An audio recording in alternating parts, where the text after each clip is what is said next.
पिछले सालों में 34.6 यानी लगभग 35% प्रदूषण का स्तर कम करने में हमें सफलता मिली है। हमें सभी सरकारों का, जो हमारी पड़ोसी सरकार है भारतीय जनता पार्टी की, और केंद्र सरकार का भी हमें सहयोग चाहिए, तब और प्रभावी तरीके से इस प्रदूषण को नियंत्रित किया जा सकता है। इमरजेंसी मेजर्स के बारे में सरकार सोच रही है। इसके लिए एक तो ऑड इवन है, तो ऑड इवन की तैयारी सरकार शुरू कर रही है।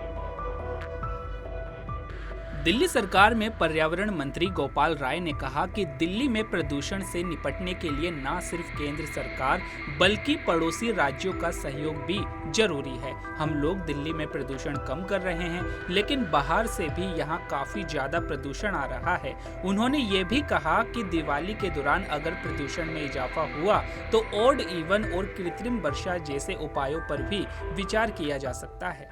दिल्ली के लोगों के सहयोग से, सभी एजेंसियों के सहयोग से हमें पिछले सालों में 34.6 यानी लगभग 35% प्रदूषण का स्तर कम करने में हमें सफलता मिली है। ये आंकड़ा है।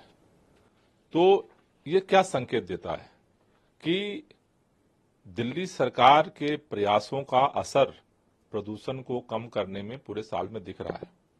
लेकिन उतना ही ये फैक्ट है कि दिल्ली के अंदर जो प्रदूषण होता है उसमें दिल्ली, हम तो सारा काम दिल्ली की बाउंड्री के अंदर करते हैं, लेकिन प्रदूषण तो बाहर से, दिल्ली में जितना प्रदूषण होता है उससे दुगना प्रदूषण बाहर से दिल्ली में आता है। उसके लिए राज्य की सरकारों का सहयोग हमें चाहिए, केंद्र की सरकारों का हमें सहयोग चाहिए, और इसीलिए हमने विंटर एक्शन प्लान में दिल्ली के अंदर अपने स्तर पे क्या क्या हो सकता है उसके लिए हमने एक 21 सूत्रीय विंटर एक्शन प्लान बनाया है।